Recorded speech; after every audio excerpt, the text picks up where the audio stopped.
and this is how we get down. What is good, everybody? And thank you for your patience today. I'm your boy, the coach. And as you can see, I'm back in the friendly confines, and I will get my backdrop adjusted here in a second. But we adjusted our time today as I was traveling all the way back from Florida. But we have arrived safely. Thank you to American Airlines. And boy, do we have a ton of topics to talk about today. Backlash, the fallout from there. Also, we have a big-time announcement concerning the show coming up in about 8 minutes. Also, I got some big-time information on stuff happening later this summer. I will break that here on the show. And I see everybody in the chat. Thank you very much. If you guys want to be a part of the show, you guys know what time it is. But I can't do the show without my partner in crime, the man from russosbrand.com. There is only one, Vince Russo. And let's bring him up right here, right now. Mr. Russo. And are you there? Can't see. I'm adjusting. Can't see you, but he'll get there in a second. Tech is a beautiful thing. Oh, I love seeing that picture of him from 1997. It's a beautiful, beautiful thing. All right. While we work on his text, we'll get right into it. Now, over the weekend, I was busy doing the Truist Championship. I was busy doing golf, but I did keep my eye on a lot of what was going on in wrestling. And I do need to tell producer man, we're going to do what we always do, because for some reason I just signed my stuff up. I can't read anything in the left. So text me with our super stickers as we always do. But there is the man right there. Mr. Russo, do you know how much we have to break on the show here today? Listen, I am ready, because I got to tell you, today is almost like a holiday for me, Coach. How's that? Everybody knows I live in beautiful Colorado. Mm-hmm. I have a 2000 Jeep. Okay. And the day when the roof comes off the Jeep is a holiday for me. And today's the day?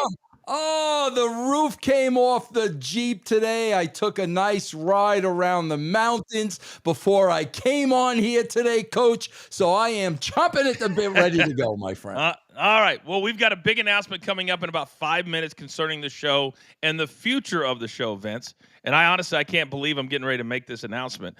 We do have a quick super sticker. So can you tell the good people at home how their voice can be heard here on the show, sir?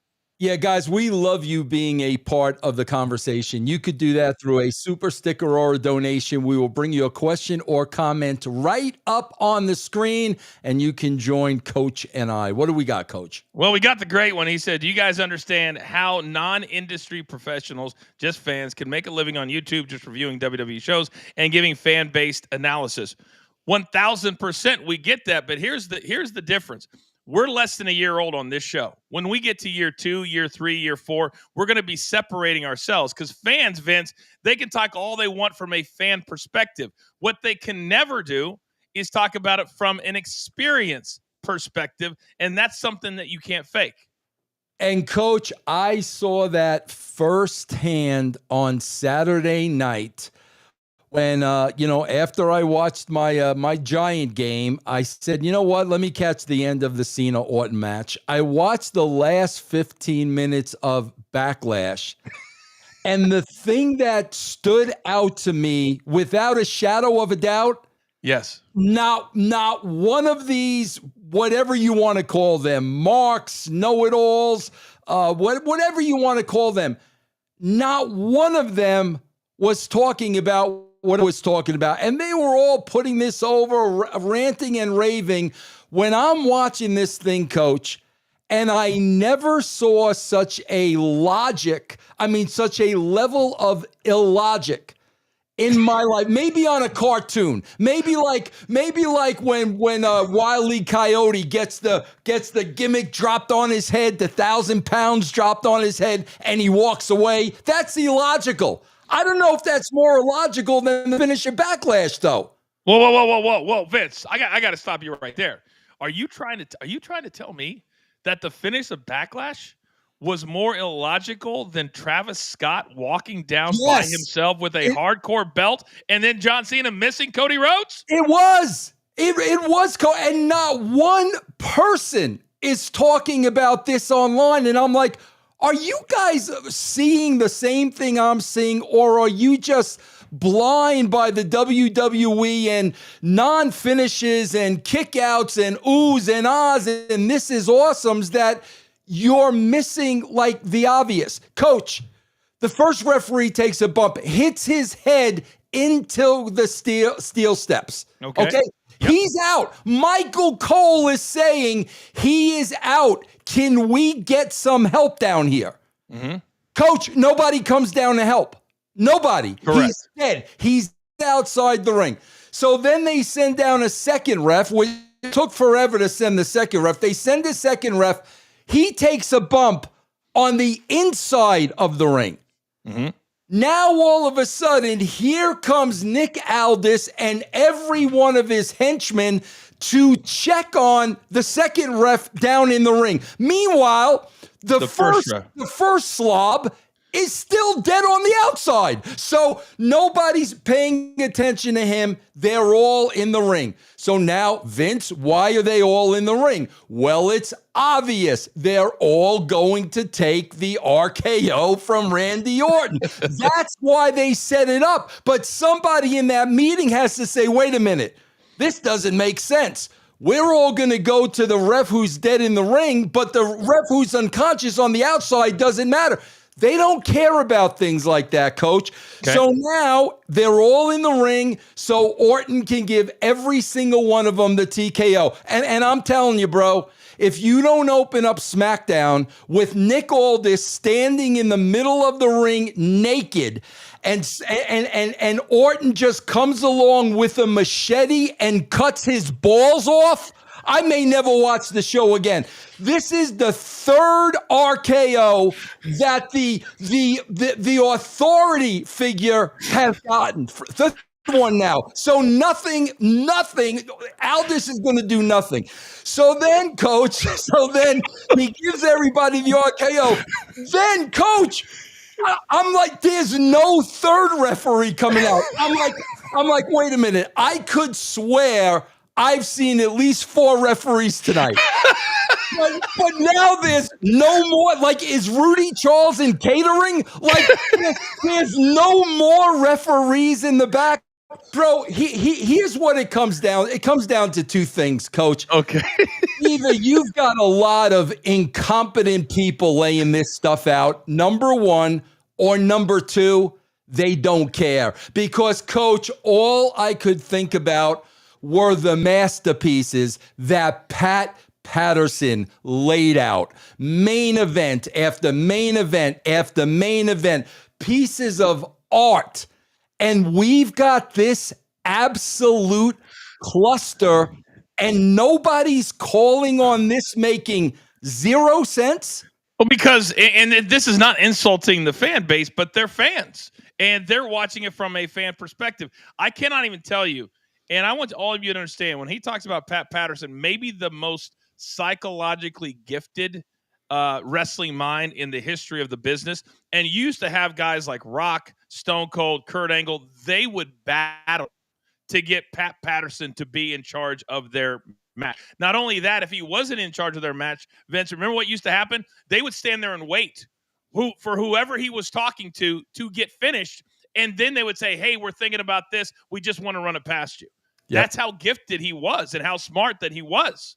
And to me, there's so many different cooks in the kitchen. And I had a lot of different phone calls, and I'm going to get into some different things we're going to break right here on the show. So I don't want anybody to go anywhere. I did a lot of work during my golf week. And Vince, to me, there's so many other things going on right now. So many people are fighting with each other that the show seems to be the afterthought. Mm-hmm. That needs to be, we still got to get Backlash on the air. But we're over here battling about who made $100 million, who's in charge of the show, whose name is on all of that money when you got Dwayne and Nick. To me, that's why they're not caring, because they're so busy with the behind-the-scenes stuff.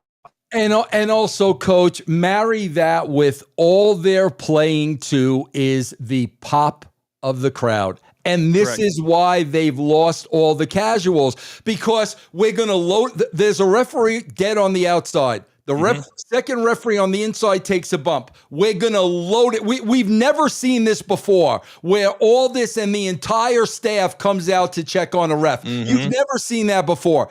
They're doing that here to set up Orton with the RKOs. Why? Pop, pop, pop, pop, pop. But here's what they don't understand. If any casual fan is watching this, a casual fan is watching this saying the same exact thing I'm saying. Wait a minute. There's a referee dead and unconscious. The official one. The official one. The official one on the outside of the ring, but nobody's paying any attention to him. It's stupid. Coach, when I started watching wrestling, here's the first thing I said. Whether you love what I write or not, I used to hate when people used to laugh at the wrestling business. You know how that was, Coach. They would look down their nose at it. Yeah. And I said, I'll be damned if on my watch people are going to laugh. This is where people laugh at wrestling. Things that are stupid, make zero sense. And like I said, Pat Patterson, not happening on his dime, man. So let me get into this, because this is one of the big things that Vince and I have been quoted a lot on the dirt sheets. And I have two topics that I want to get into that make absolutely no sense that happened to us in the last week. We have 4 super stickers, and Vince, all of these are playing into what we're talking about right now. It's just Thomas says WWE needs to bring back Titantrons and Jim Johnson. Yes. Des Morris says Triple H is just doing anything now. He added Jeff Cobb to the bloodline, who is Filipino, not even Samoan. He might as well add Kofi and Sheamus too. Then Tyler says, Triple H told me don't ask questions and just be a fan. Russo's booking from Matthew would fit perfectly in the WWE today. Thank you for all those super stickers. So Vince, wait, Coach, can I just interrupt this one thing? Of course. Don't ask questions, just be a fan. Coach, you are the biggest sports fan on the planet. I know how much you love your Chiefs. I love my Giants. Since I'm a 15-year-old kid, I'm questioning the manager's moves. Why did you relieve the pitcher? Why did you put him in? Why did you pitch hit for so-and-so? We've been doing that from the beginning of time, and I am a fan. But this show we're supposed to watch and not ask any questions. I'm not supposed to ask Triple H, why was nobody paying attention to the dead guy on the outside, but everybody was paying attention to the ref on the inside? I'm not supposed to ask that question because I'm a fan? Well, he said that in the podcast right before WrestleMania. And then he took shots at us in the same interview that you question this and then you do this. And to me, if you got back to the core of what this business is, surprises, really good storytelling, emotion, that's where it begins. But that's what we are doing. A ton of super stickers. And then I got to get into our point that was made afterwards that really blew my mind. Dez says, lazy booking, same Cena low blow, title batch 1, 2, 3. Absolutely. Beyond the script, what's up? The Rock nowhere to be found this time. I will have more on The Rock coming up in about 20 minutes. So, Vince, we're told, starting January 6th by Triple H, standing in the middle ring. What did he tell us? This is straight entertainment. The Rock just told us on McAfee, straight entertainment. This is no longer, we're not blurring the lines anymore. Isn't that what they told us? 1,000%. Right? Yep. So explain to me, and I actually liked the John Cena during the Cena thank you chants kind of being conflicted. So you'd have that video to go back to. That to me is futuristic storytelling, a little bit. But then Vince, in the press conferences where they've been telling us for the last 5 months, when the show is over, this is who they're real people. So when they walk in here, it's no longer John Cena the heel. It's no longer this. Rock sat there at Chamber and said, I'm doing this, we do this for this, basically giving away the whole business. So what happened at the end of Backlash? R-Truth walks into the press conference and Cena gets pissed and puts him through the table in the press conference. So Vince, are we Wait a minute, hold on. Pissed? Wait a minute, Coach. You're a professional sportscaster. I'm sure you've been to a press conference or two in your life. I You have. are not going to sit there and tell me that during a professional press conference, you never saw anybody put through a table, Coach. You're not going to sit there and tell me that, are you, Coach? I guess I am. I Ugh. guess I am. To me, it's almost, they're just like throwing, and I need to say this. We're not trying to, this is actually fun for us. Like, all this kind of stuff is great content, and we don't want to have it come off as negative, because it's not. We're just reacting to the stuff that they do after they tell us. And then, Vince, we're supposed to take whatever they feed to us and blur the lines between reality and are you still in character when you're meeting with the media. And that, to me, that's the part that I hate. I want all of it to be suspend reality. That's the business that I love. Yeah, and on top of that, we're not supposed to ask any questions. Correct. Which leads me to my other thing. And this blew my mind this week. I actually lost followers over this, Vince.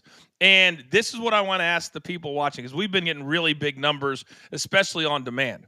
So I was doing a segment, Vince, with Tommy and Gabby on The Last Word. It was about 8 or 9 minutes. And this is why I hate dirt sheets, because they took one quote and a 30-second bite out of an 8-minute conversation where I said Bayley should not be main event anymore. Bayley, I said, is boring now. And I said she's kind of, her character's washed up.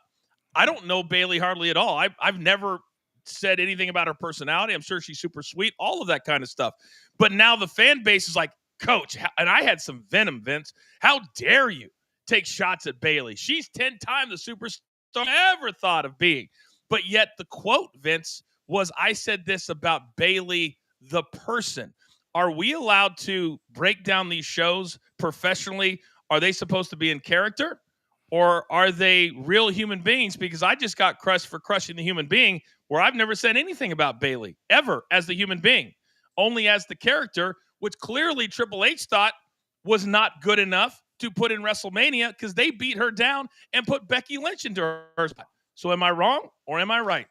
Coach, this happens to me all the time. When I am criticizing a character that I see on TV, I get attacked for criticizing that person. And I say what you just said all the time.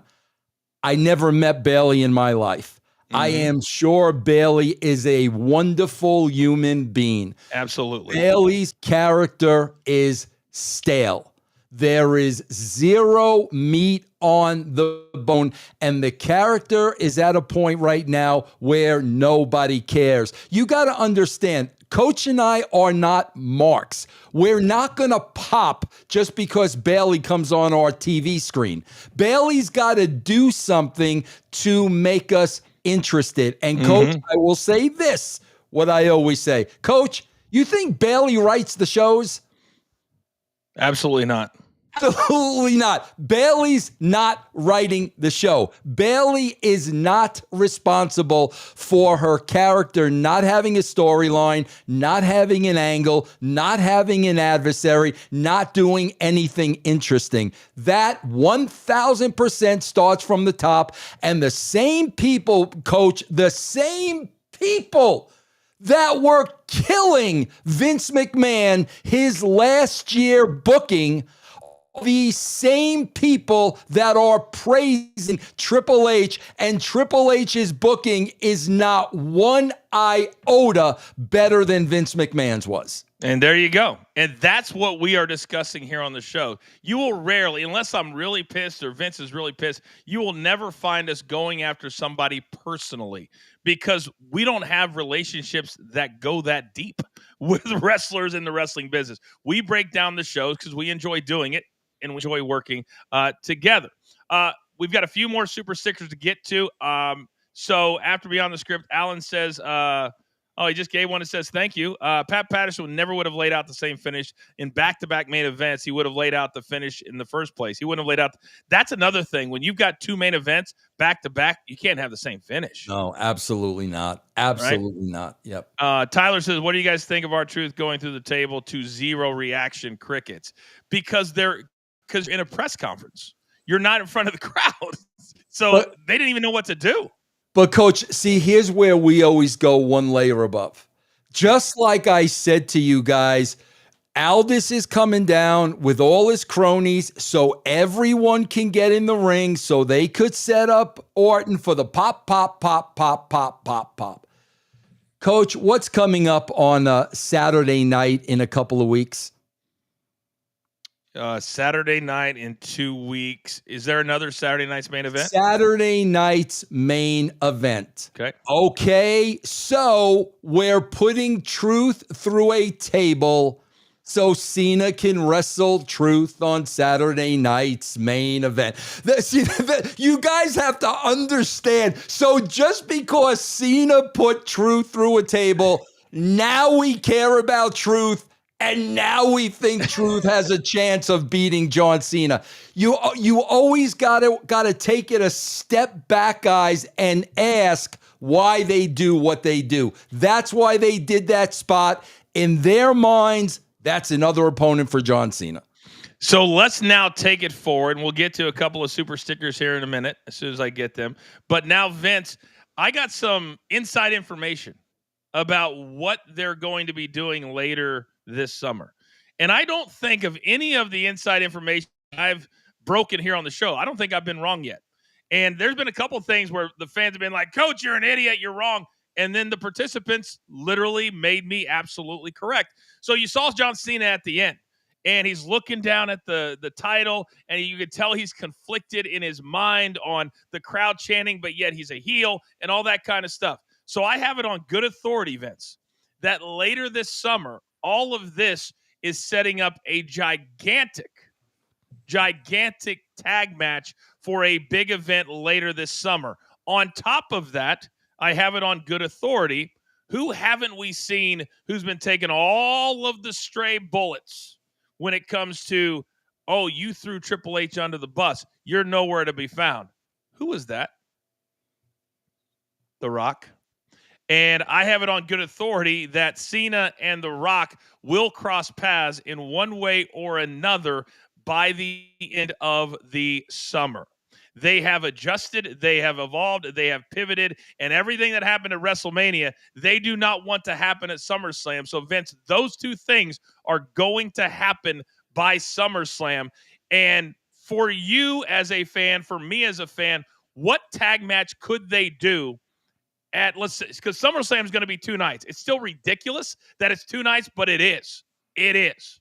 So what could be a tag match that they could make that would get me interested for SummerSlam? Well, one thing I know that I heard, Coach, that they were talking about is we know Travis Scott is working out under Booker T. We know that. He's training. Well, obviously, he's training for something. So one of the things I had heard, Coach, was it's going to be a tag match involving Cena and I already just Travis forgot. Travis Scott against Cody and Bad Bunny. That was something that I had heard. And obviously, if Travis Scott is working under Booker T, he's working to perform in the ring. Correct. You're getting closer. We still need to add a couple of bodies to that. But I'm hearing that it's going to be a 6-man tag for SummerSlam, and I would love to see Bad Bunny. He's a guy that has a gigantic following, but he can actually go in the ring. Like when he gets in there, he's believable as a celebrity. Travis Scott to me, it's just a big miss. And I know they let him make the music, let him be a sidekick but to get him in the ring, Vince, when he's 150 pounds with all those guys, what could he possibly do other than break somebody's eardrum with a bad punch that's going to make us think, man, he should really be in there? And I deal with this with other companies that I work with. Sometimes they focus on the followings because pop culture is a thing, and they think that Travis Scott's 100 million followers are going to come to WWE. It doesn't always translate. In fact, most of the time, it does not translate. But yet they're still trying to do it, and they did it at WrestleMania with a solo run-in or walk-in from Travis Scott, and look at the reaction from the fans. And they do it all the time, Coach. They did it with Bad Bunny. Now they're doing it with Travis Scott. Okay, Travis Scott and Bad Bunny, your fan base is going to watch the show. That's a gimme, without a shadow of a doubt.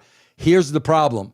when they watch your show, it stinks. So when Bad Bunny and Travis Scott leave your show, all the people that tuned in to watch them are now gone. Your show is not good enough for them to watch. And Coach, when you shift when you sift through everything you just said, this is what it clearly tells. Bro, they are booking by the seat of their pants. They are trying to make adjustment after adjustment after adjustment based on everything going awry after the WrestleMania. The chamber match. Nothing went according to plan. Rock told us Ari needed a main event for WrestleMania, so they pulled out the Cena heel turn out of their backside. That has completely backfired. Now they are booking by the seat of their pants, trying to make sensitive. But here's the bottom line, Coach. Here's why they can't do this, because it goes back to the tail wagging the dog. They've got no control over their crowds. Their crowds are going to like what they like and dislike what they dislike, and there's no way that the WWE is in charge of the product anymore to lead the fans one way or another, and that's why you and I are looking at this. A lot of people in the chat are looking at this. We are 1,000% confused. And what does it look like? It looks like this thing is all over the place. Guess what? It is, bro. That's why it looks that way. Well, Angel with a super sticker said Orton and Cena got more mainstream attention than the Cody match.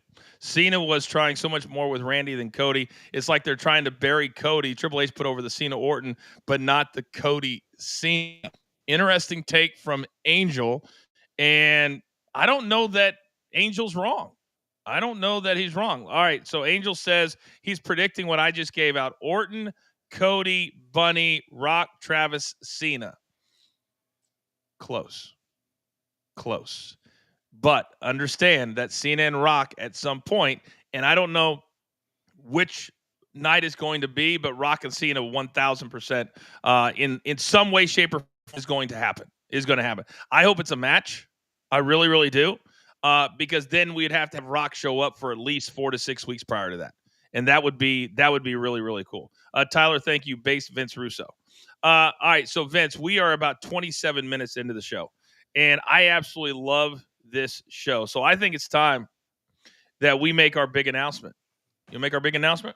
Go ahead. You do it, Coach. It's all thanks to you, man. Go ahead. Take it away. All right, so everybody watching right now, not only do you guys love the Coach and Bro show, but the executives at Stadium love the Coach and Bro show. So much so that I got a call last week and said, Coach, we're rebranding our Wednesdays, and we need a second show to go with another show that they're launching in the afternoon and then repeated in the evening. So guess which show, Vince Russo, is going to now be a full hour and then another hour on Stadium, 110 million plus homes starting 2 weeks from Wednesday on May 28th. I'll give you one guess. That wouldn't be the Coach and Bro show, would it? Oh, it would be the Coach and Bro show. 1,000%. They want Vince Russo. They want the coach, and they want everybody in the chat as well. I could not be more excited because, as you know, Coach and Company, we own the morning. Every weekday morning, we own that time, 10 to 11. And now me and you, we're going to be on Amazon Prime Video, DirecTV, YouTube TV, Roku TV, Vizio TV, LG TV. Do I need to give you any more? How exciting is this? Well, Coach, it is so exciting that I'm going to have to take a page out of Paul Heyman's book. Oh, I'm going to have to go to the tanning salon and have them spray paint me with a hose. Remember Planet of the Apes with Charlton Heston with that hose? I'm going to get one of those spray tans like Paul Heyman. If I'm going to be on Stadium, I got to get one of those spray tans, Coach. I don't know, man. Well, you got 2 weeks to do it. You got 2 weeks to do it. Right. By the way, I forgot to mention, And we'll have more information on that coming up in the next 2 weeks. I forgot to mention that I have Becky Lynch has my back. Did I fail to mention that? You did, The, Coach. the Yes. the whole Bailey thing, it kind of bothered me a little bit. It kind of has, because I took some real shots. But Becky Lynch just did an interview in Variety, and she talked about Bailey, and she said, quote, fails at most missions. And that's why we had to take her out so I could step into WrestleMania and be the star that I am. So is Becky Lynch going to get crushed for taking a shot at Bailey right there?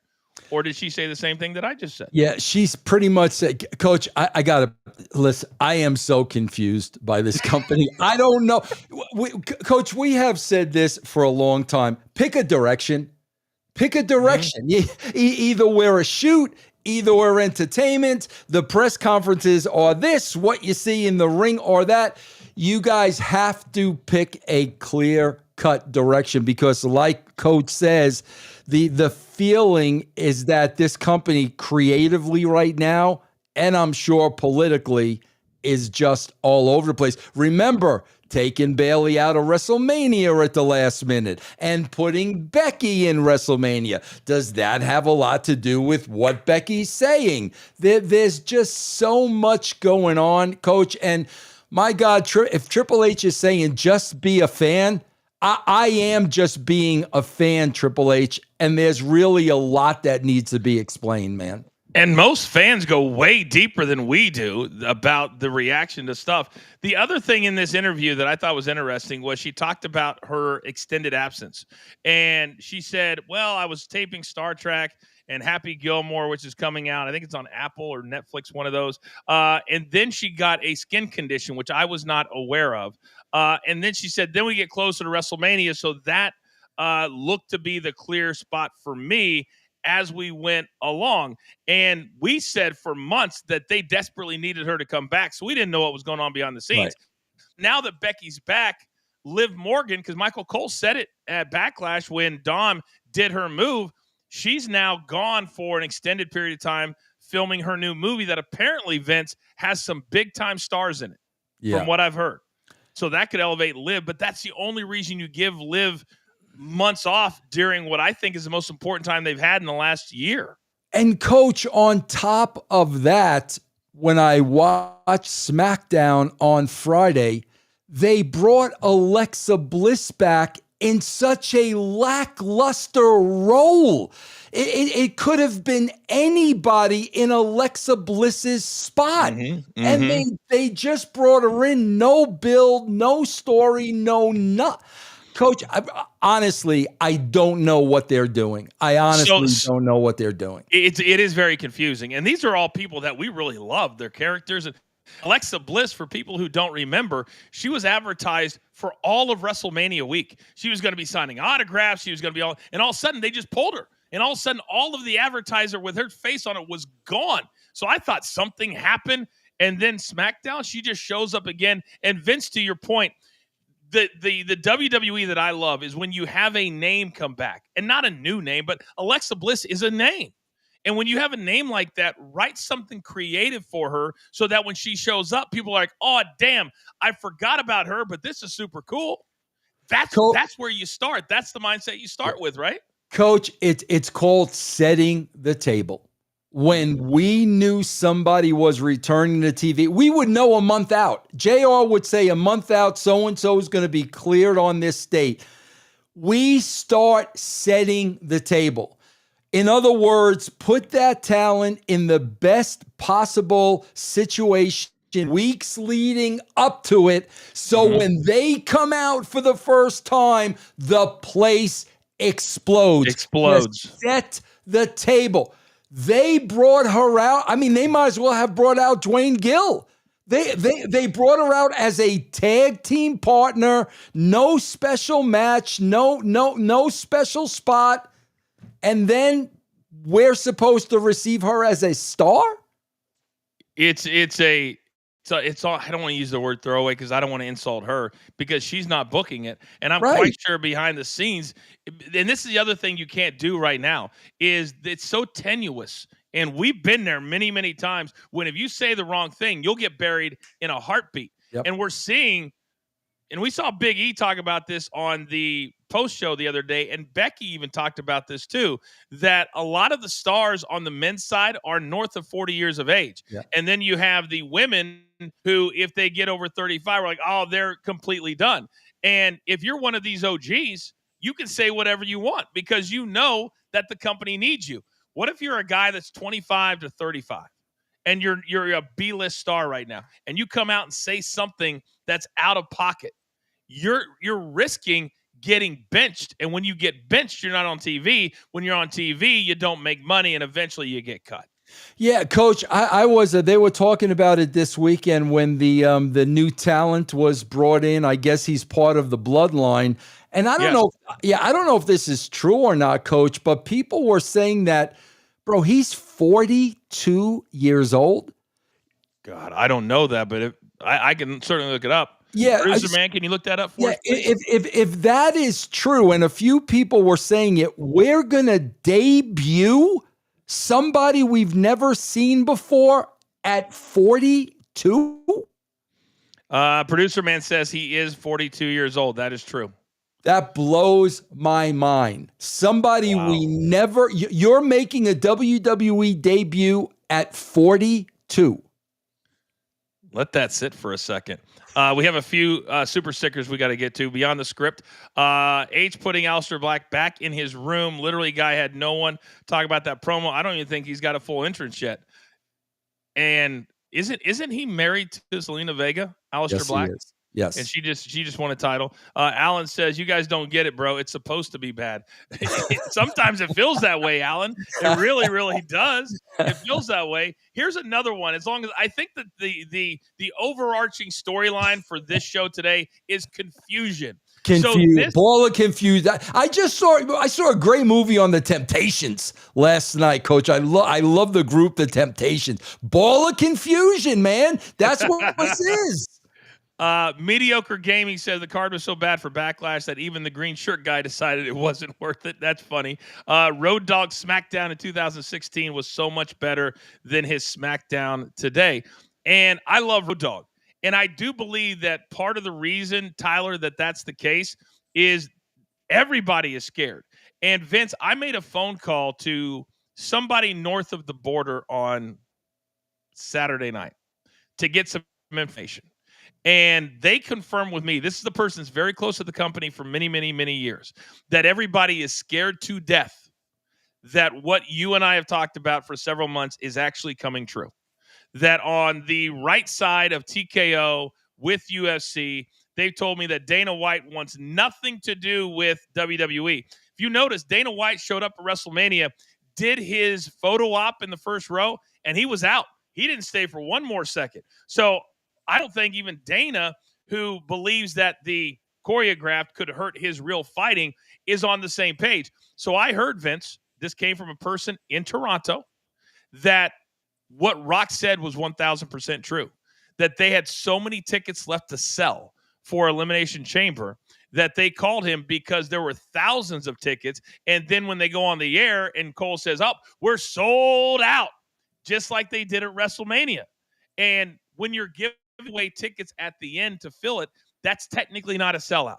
Right. But that's what they've been doing because now the tickets cost so much, and it's happening on the UFC side of things as well. They just had a big pay-per-view, wasn't even close to sold out. But what do, Vince? They say highest grossing event we've ever had because they raised the ticket prices. And that is something that right now, everywhere, because I've made the phone calls to make sure that I've got my information correct, that going back to Chamber, they're starting to, I thought it would take a year or two, didn't you?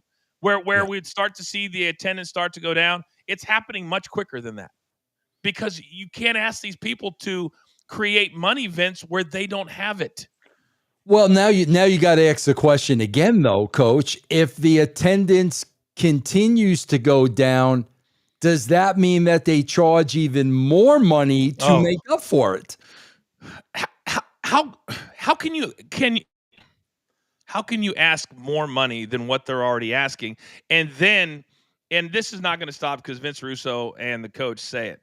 But if you're going to charge so much, you've got to make it such in demand. And when you've got 14 matches over 2 days, there's not a demand. There's not a high demand. And SummerSlam, they're going to do the exact same thing. 2 nights because it's 2 gates. And I don't necessarily blame them on that side. But Vince, if you're going to do 2 gates, then make the prices where we can fill up the stadiums and these arenas. That's all fans are asking. They're not asking, and they're not doing that. Real quick, I said confusion is the name of the game, right, Vince? Yes, sir. So this was advertised, and this is probably Braun Strowman is probably very confused. So he got cut, a week or 2 ago, correct? Mm-hmm. Do you know what they just advertised that's going to be released in the fall on the USA Network? Have you seen this? I have not. They are doing a show where Braun Strowman eats his way across America. And it will debut in the fall. And reportedly, part of his contract is he can come back for time to time in spot things for the WWE. But Vince, have you ever seen a talent shoot an entire series and then get fired before the series airs? Well, Coach, think about it for a second. He was released twice. This is his second time being released. Right. Mm-hmm. Is this a money-cutting procedure where, okay, let him go now, for a second time. When we run that show, we'll bring him back for a cheaper price for the third time. Wow, interesting. I didn't think about that, but they could do it. Yeah. We could do it. I don't know what the most max I've ever seen as far as, because I think sometimes, unlike baseball or basketball where you can just go to different teams, in wrestling, when somebody leaves, sometimes they burn that bridge or they're so unhappy that they can't come back. We're seeing more and more. We just had Matt Cardona on our show, and he's the poster child for, okay, you're going to fire me. I'm going to get more fired up, and I'm going to go out here and make my name and now circle back. And now he's wrestling in 8 promotions instead of 1. So I think the world is a little bit different than it was before when you got cut and you're like, what the hell do I do to fill this $400,000 contract that I had? That's what they deal with. But again, Coach, I think, I think there is such a problem and such an issue with the WWE getting people over. That's why I think you see the re-signing of a Rusev. You see the re-signing of an Aleister Black, because everybody that's coming up through that NXT system, nobody's getting over. So, okay, man, Rusev was at AEW for a year. His contract's up. Bring him back in. That's new. That's fresh. Aleister Black, same thing. But here's the sad part, Coach. When they bring these guys back, they're picking up like right where they left off. Right. There's no reintroduction. There's no reintroduction. They didn't get them over the first time. They're not getting them over the second time. And Coach, I can't your head's help. Gonna pop off your shoulders. Because I can't help but to constantly go back to Vince. Yeah. This is not happening with Vince McMahon in charge. We are talking about utter confusion and chaos. So I also got some other information, Vince, concerning Vince McMahon. And he is not happy with things that are going on currently in the WWE, as you can imagine. And reportedly,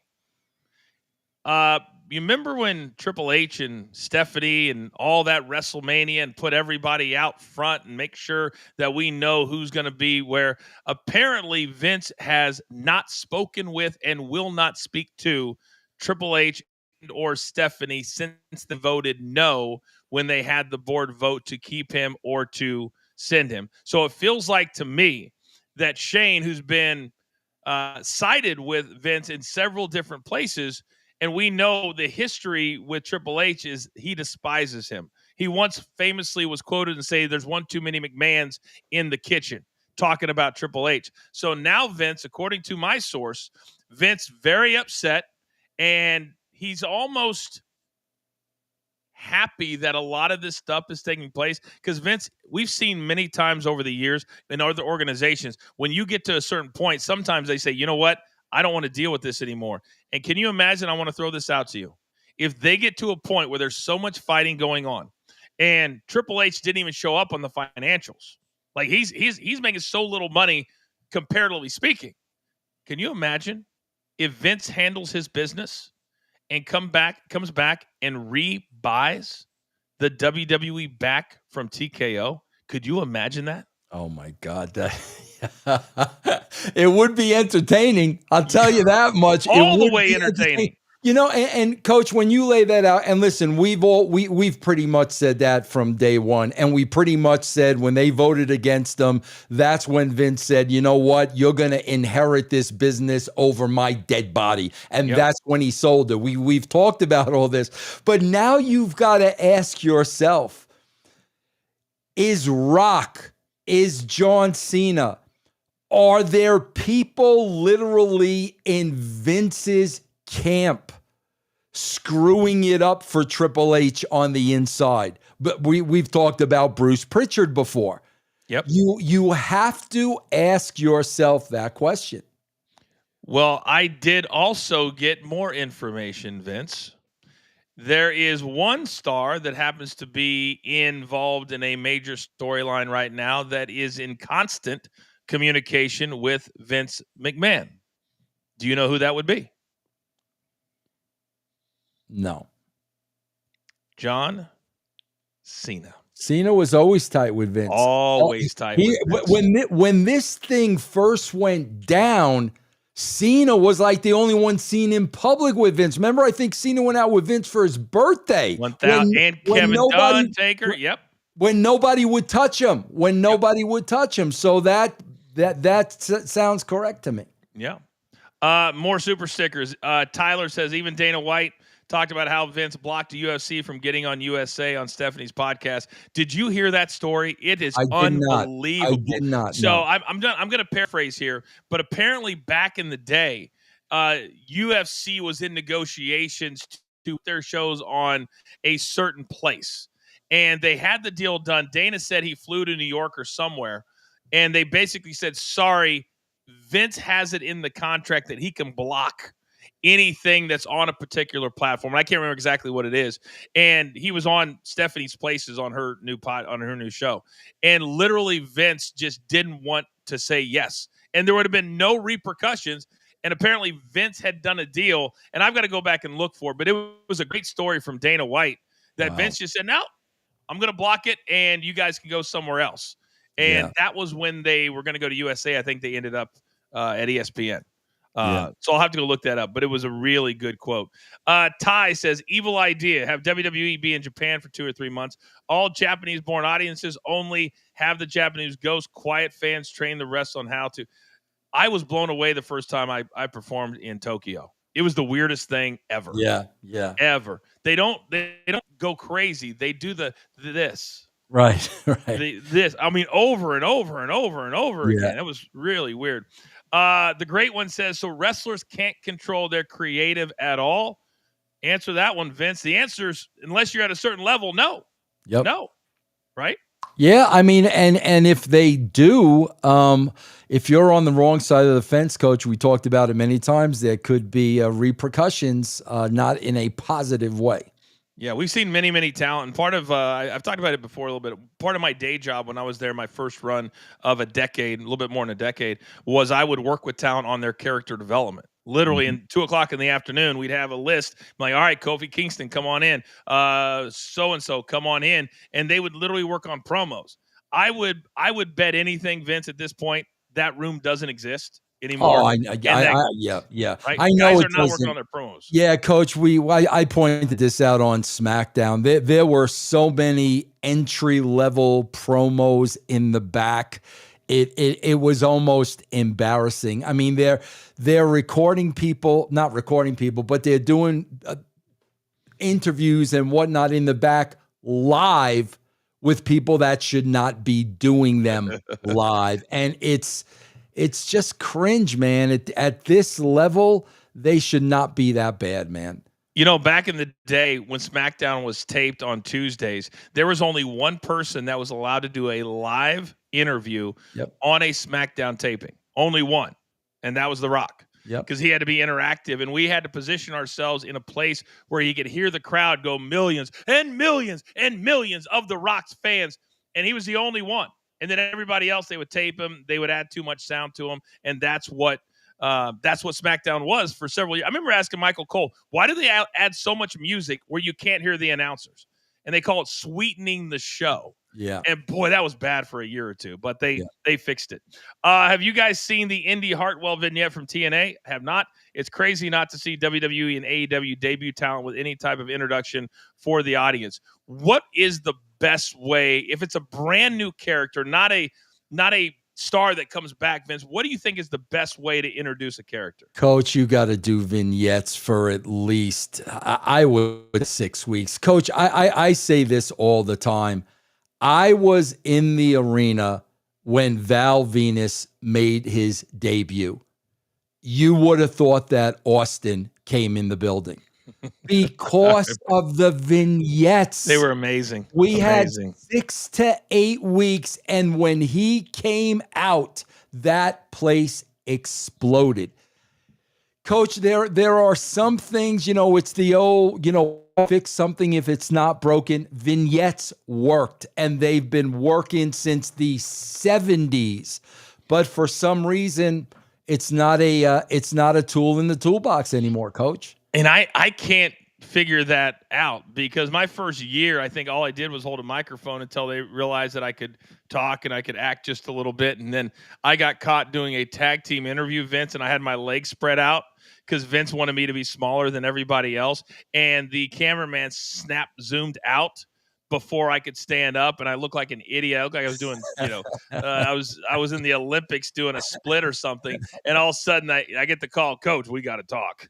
We got to figure something out, because I was like 4 inches taller than the tag team that I was introducing. But it is what it is. But that I used to love all the vignettes backstage, all the fights that they would set up.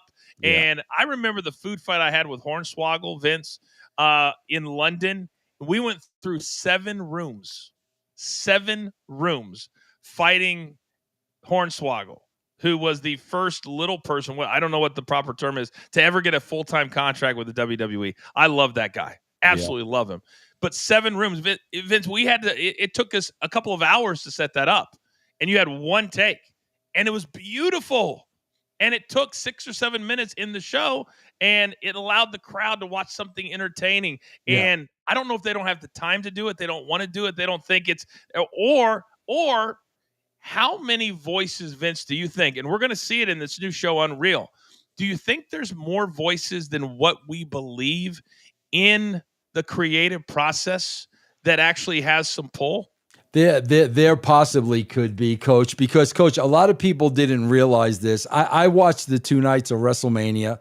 Both nights were 3 hours. That's a total of 6 hours.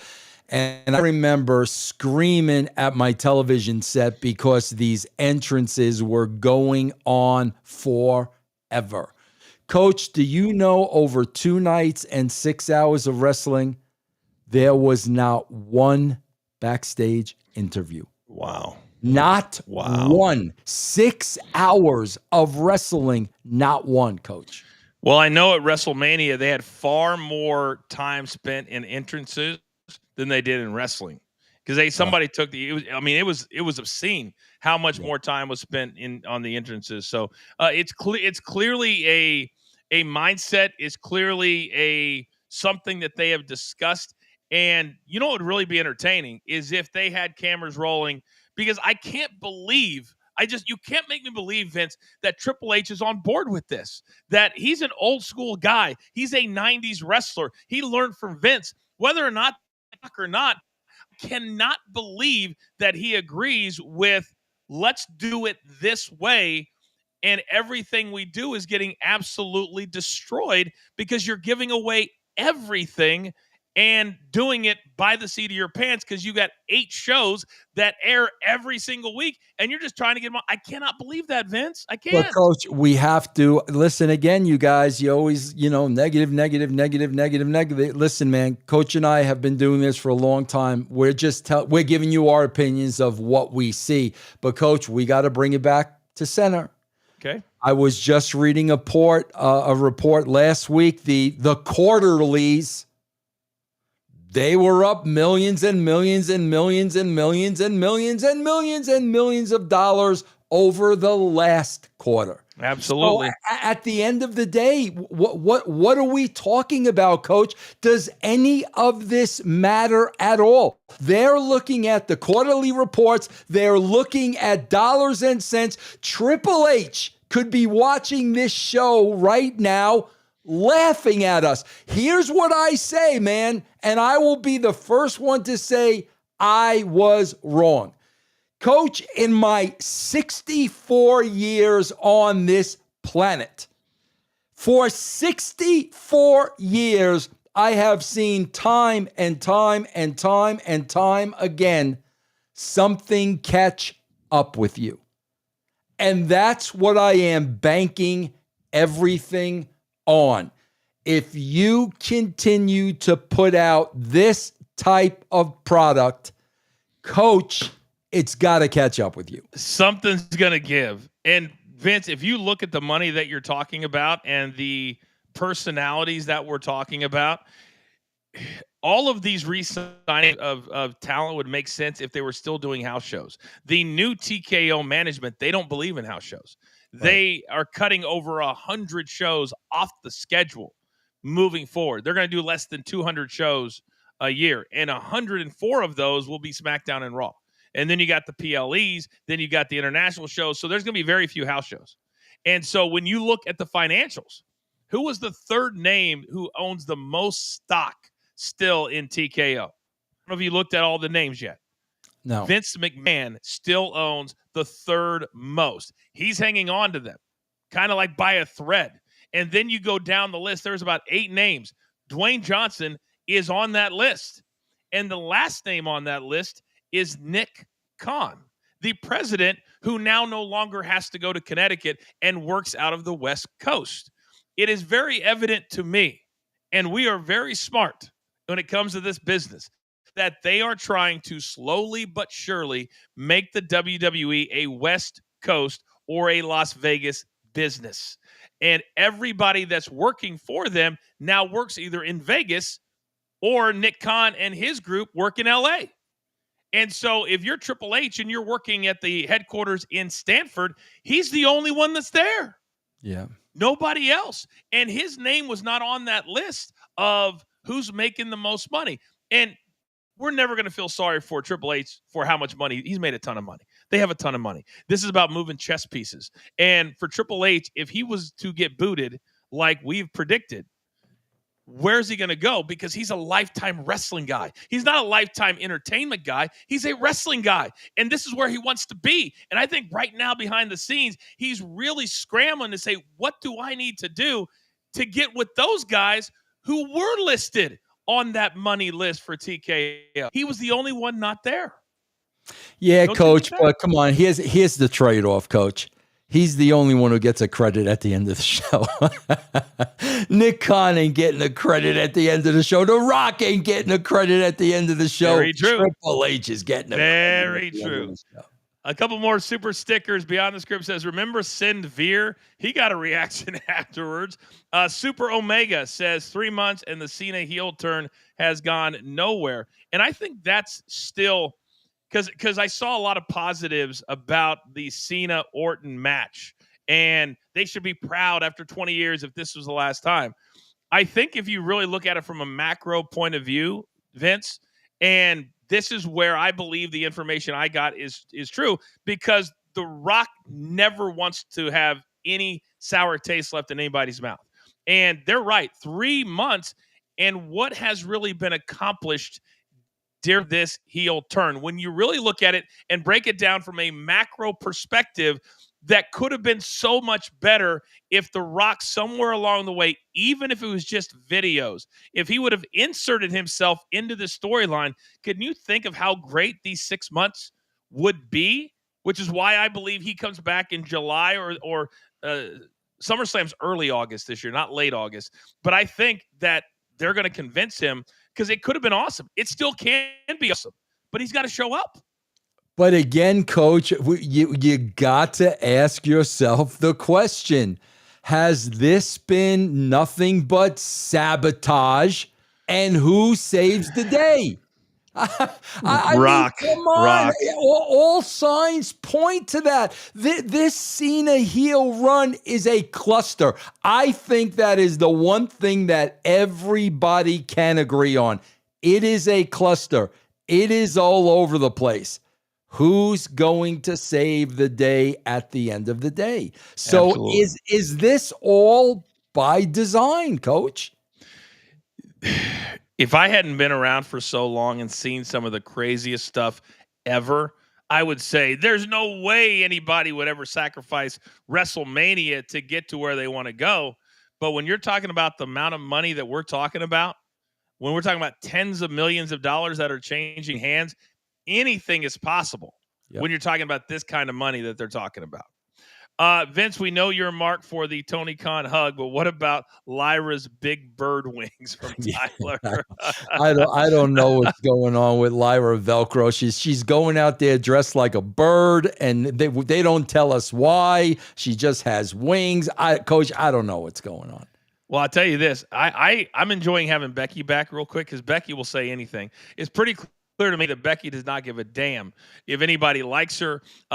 She's straight up heel, which surprised me a little bit because I thought the crowd would just embrace her no matter what, kind of like they were doing with Cena.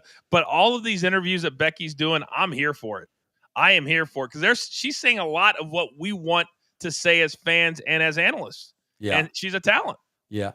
And Coach, one other thing we didn't talk about, and I just want to talk about it briefly because I know we're getting late here, but guys, we always talk about this style of wrestling, and now, we're kind of in a game of catch as catch can you top this? Mm-hmm. Supposedly, man, Drew suffered a really, really bad head injury. At the PLE, there was a spot with him and Priest, and Priest took him down on a table. They completely missed it. His head off the concrete floor, and supposedly Drew was a little messed up. And I just keep saying, guys, man, there's gonna be a time when you got to get back to basics, man, because all this stuff they're doing in the business today, and these fans don't care if you get hurt or if you're out or if you lose money. They're just going to be on to the next guy. I mean, man, Coach, I just keep seeing them raise the bar, and it just seems like more and more and more people are getting injured. No doubt about it. They're trying to. And this is the one thing I've always said about The Rock. You're never going to find video of Rock taking a high spot off the corner. You're not going to find video of Rock taking a high spot off a cage. Why? Because his storytelling and character were so strong, he didn't need to get over with the crowd. And that's the key. You focus on different things.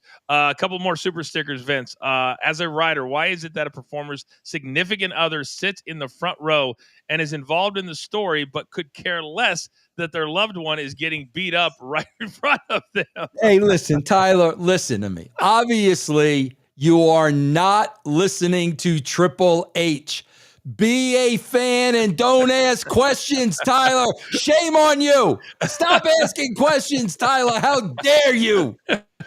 Yaz23 says, I agree with you guys that the storylines suck in WWE. I forgot how good the story was in the Attitude Era. I don't know why people actually like WWE now.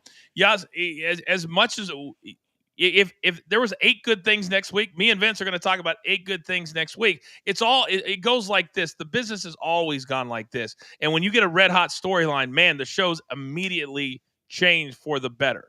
That's what happens. But they're on 52 weeks a year. So fans, because that's what they always do. Vince, they don't have the time to sit back and go, you know what? I'm not watching anymore because I've got a month off and I'm going to go find something else to do. They're there every week because that's what they've been programmed to do. Yeah, but also what's happening now, Coach, is I believe that a majority of these fans are paying high dollar because the WWE has convinced them they are part of the show. and they are a very, very important part of the show. And now's where you sing Rollins's, and now's when you sing with Cody, and now here's where you chant, "This is awesome." That's what they're paying for. And I got to tell you, Coach, as a fan, that makes me sick to my stomach. Because when you're a fan, I'm going to use The Rock's old motto, know your role and shut your mouth. Okay, when I go to a professional game, baseball, basketball, football, hockey, I am a fan. I am there to watch the professionals, and that is the way I conduct myself. I am paying to see them. These people are paying this high dollar, Coach, because they are convinced they are now part of the show. Well, the one thing you can never criticize WWE about, it is the ability to make money. They are great at that. Absolutely. I will end with this because this one made me laugh. And Vince, I'm like you. I have started to, I have so many different shows and things I have going on that I only use social media to push content out. But I was sitting on a plane reading some reactions and stuff, and there was a spot in some AEW show. It was a bunch of like indie guys. I don't know if you saw this, but they did the spot where they all just ran up and dropped an elbow, but there was nobody there. It was like one after another after another. The most ridiculous spot I've ever seen. And these are indie guys that are getting a chance to be on national TV. So I tweeted, I said, guys, this is what we talk about all the time, is that when you have an opportunity to be seen and you have an opportunity to be on national television and you're going to do that, and somebody says, Coach, you clearly don't watch indie wrestling. They do this spot together all the time. Coach, that's the problem. Coach, they do this all the time. Coach, when AEW first started, everybody started, all the pros, slow down. So what did the indie guys do? They went out there, Coach. They were working matches in slow motion to take a shot of all the veterans that were saying, slow down. They were doing matches in slow motion, Coach. Public service announcement. If you are an indie wrestler and you want to have a full salary and not have to book yourself week after week because your name's not Matt Cardona, when you get a chance to be on national television, take advantage of it. And don't listen to your buddies. Hey, man, we did this at the White Plains Civic Center last Saturday night. Let's do it tonight on TNT. No. Do what you need to do for yourself, your own career. It's crazy to me. Yeah. All right. That's going to do it for today. We will be back on Thursday at our normal time, 1 p.m. Eastern time. And Vince, I will tell you that. Super excited. 2 weeks from Wednesday. Oh, one more. Okay. Almost 2 years of Triple H era and still not many new superstars been created. Currently, Vince McMahon's superstars are running WWE storylines. Worst booking ever. And I think, Vince, it'll go back to I think we're going to be right with the whole sabotage from that side of the fence.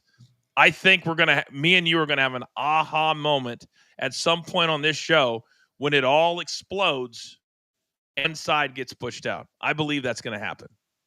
I hope it does, and I hope they get along. I don't want this to happen. I want great storylines. I want great shows. I hope they don't get along. I hope it does happen, Coach, because that's the only time when we have something to talk about. we can't talk about these shows because Triple H said as fans, we can't ask questions. So we can't talk about the shows. We need the drama, Coach. We need it. I still think it's funny when he said, you're arguing about us giving the shows away, and then you give the shows away on your podcast. Right. The next time, Vince, somebody walks in with a camera to shoot me behind the scenes of a wrestling show will be the first time. Stop it already. Stop it already. You have cameras in your writer's room. That's all I need to be said. All right, We've got to end it. 2 weeks from Wednesday, we will debut Coach and Bro Show on Stadium. You'll still get our show here on YouTube. Don't even worry about it. You'll still weigh in. Don't even worry about it. We're just expanding, and we're getting bigger because of all of you, and you've allowed us to. That's going to do it for now. Thanks for hanging out with us on our new time today. For Vince Russo from russosbrand.com, for producer man behind the scenes, for intern Dan, I am the coach. There is only one Coach and Bro Show. See you Thursday.